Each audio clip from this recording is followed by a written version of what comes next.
Salam sejahtera Malaysia, denyut nadi suara rakyat bergema di channel ini. Jangan lupa tekan butang subscribe, like dan share. Malaysia kita punya, cintai Malaysiaku, kita jaga kita.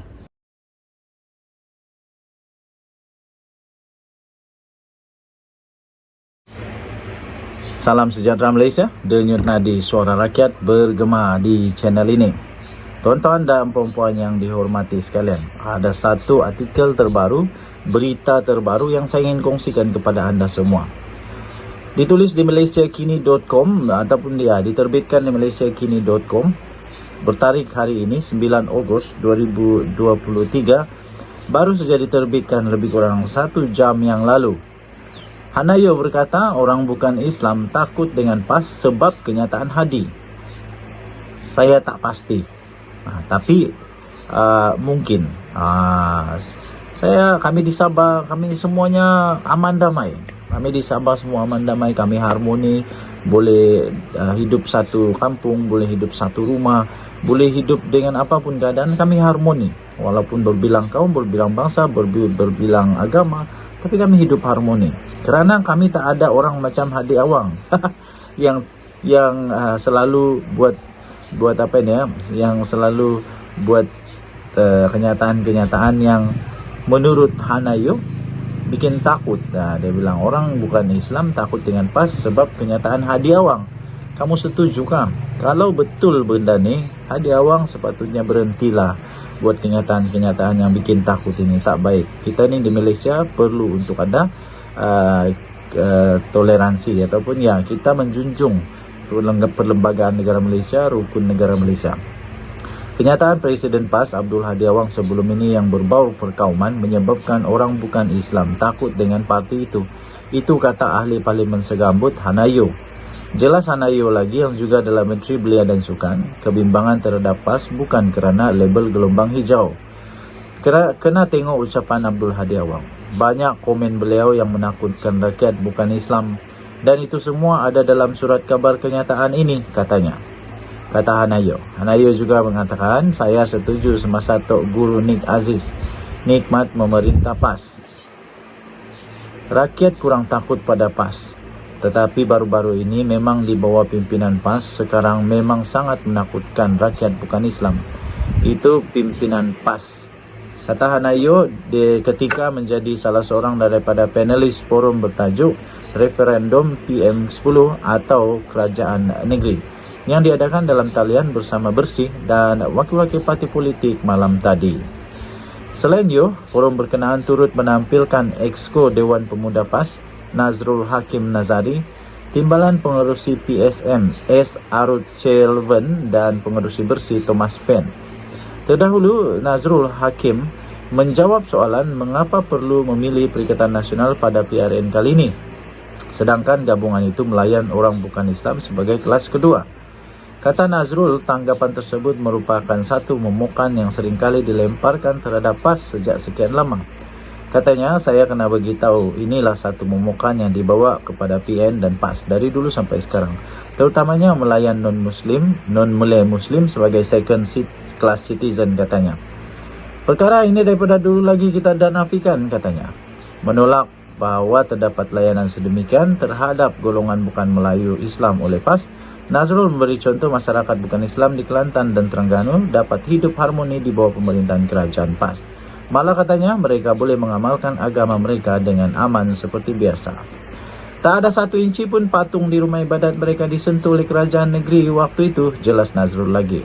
Presiden PAS pada 29 Jun lalu menuduh mereka yang menjenamakan kemenangan dan kejayaan PAS dalam pilihan raya sebagai gelombang hijau cuba menyemai Islamofobia.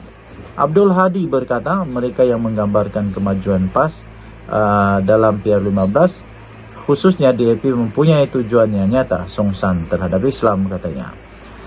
Gelombang hijau menjadi sebahagian daripada pembendaraan kata politik selepas pilihan raya Parlimen Julai lalu, selepas Perikatan Nasional meraih kemenangan yang menakjubkan. Kebanyakannya di bahagian utara semenanjung Malaysia, katanya lagi. Ketiga itu adalah dipercayai secara meluas bahawa pengaruh PAS yang semakin meningkat adalah punca utama kejayaan PN. Justru istilah gelombang hijau digunakan. Gesaan Abdul Hadi dan PAS ke arah perpaduan berteraskan Melayu bukanlah baru. Ya, semakin ketara dibuat parti itu selepas berakhirnya PR14 pada 2018 yang menyaksikan PAS bekerjasama dengan UMNO melalui Muafakat Nasional. PAS juga telah mengadakan kerjasama secara rasmi memberikan sokongan kepada inisiatif proklamasi orang Melayu yang diterajui bekas Perdana Menteri Dr. Mahathir Mohamad. Abdul Hadi juga mendakwa masyarakat bukan Islam dan bukan Melayu adalah golongan yang terbesar menjadi penyakau serta terlibat dalam kegiatan rasuah. Melayu yang bekerja sama dengan golongan terbabit, tambah Abdul Hadi, termasuk golongan cendekiawan yang meletakkan otak di dalam perut. Dia juga mengumpamakan Melayu dan cendekiawan terbabit seperti kera. Untuk rekod sebelum ini, Abdul Hadi pernah mendakwa kalangan orang bukan Islam dan bukan Melayu adalah golongan yang terlibat dalam kegiatan rasuah, sama ada sebagai pemberi atau penerima. Dakwaan itu dikatakan dibuat berdasarkan kepada kajian peringkat PhD sebuah universiti tempatan. Wow, ini hebatlah. Okey, so itulah, kamu boleh baca sendiri di malaysiakini.com. malaysiakini.com 9 Ogos 2023, tajuknya Hana, orang bukan Islam takut dengan PAS sebab kenyataan Hadi Awang. Kita jumpa lagi. Selamat pagi Malaysia. Bye. Salam sejahtera Malaysia. Dan Nadi Suara Rakyat bergema di channel ini. Habislah botaklah kepala Muhyiddin kali ini. SPRM sedang mencari 2 orang individu, termasuklah menantu Muhyiddin Yassin. Dia pergi mana ni? Dah lari ke? Dia pergi mana? Dah lari ke? Sampai SPRM keluarkan sampai berita, bukan SPRM, sampai berita mengeluarkan berita yang SPRM sedang menjejaki 2 orang individu, termasuklah menantu kepada Muhyiddin Yassin. Suruhanjaya Pencegahan Rasuah Malaysia SPRM sedang mengesan 2 lelaki bagi membantu siasatan kes rasuah dan penyelewengan berhubung projek berkaitan pendaftaran, pengambilan serta penyimpanan biometrik pekerja asing di sebuah kementerian. Ini memang pening kepala lah Muhyiddin kali ini. SPRM dalam satu kenyataan berkata, 2 individu yang dikesan itu ialah Muhammad Adlan Berhan, 48 tahun, dengan alamat terakhir di Lot 65, Sunway Kiara Hill, Jalan 3270A, Desa Sri Hartamas, Kuala Lumpur. Manakala individu kedua pula adalah Masur Saad, 69 tahun, yang beralamat terakhir di 5 Jalan SS19, Subang Jaya, Selangor. Muhammad Adlan ni adalah menantu kepada Pengerusi Perikatan Nasional Tan Sri Muhyiddin Yassin. Ini menantu pada Muhyiddin Yassin, sedang disiasat, dicari oleh SPRM. Dia pergi mana? Ini cerita dia. Berbagai usaha sebenarnya sudah dilakukan oleh SPRM, termasuk berhubung terus dengan kedua-dua penama dan peguam masing-masing. Namun kedua-dua mereka masih gagal menghadirkan diri ke pejabat SPRM, kata SPRM pada Isnin. Dah lari ke? Kamu dekat mana? Pergilah jumpa SPRM. Kalau betul kamu tak salah, pergi jumpa SPRM. Kenapa kamu tiba-tiba hilang pula ni? Menurut SPRM, hasil semakan daripada Jabatan Immigration Malaysia mendapati kedua-dua penama berkenaan masing-masing telah meninggalkan Malaysia pada 17 dan 21 Mei lalu. Wow, dah lari ke? Ini dah jadi jolo nombor 2. Muhyiddin, nanti kamu nak jawab pula. Semakan dengan immigration turut mendapati tiada rekod masuk kembali ke negara ini oleh kedua-dua individu berkenaan.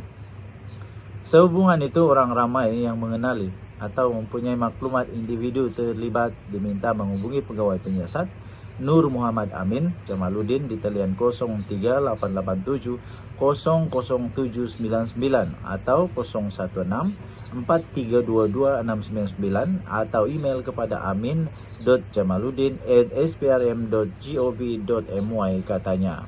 Tuan-tuan dan puan-puan yang dihormati sekalian, jadi maknanya boleh disimpulkan bahawa mereka ini kemungkinan sudah melarikan diri. Hanya orang yang salah dan takut saja yang melarikan diri. Orang benar dia tak akan melarikan diri.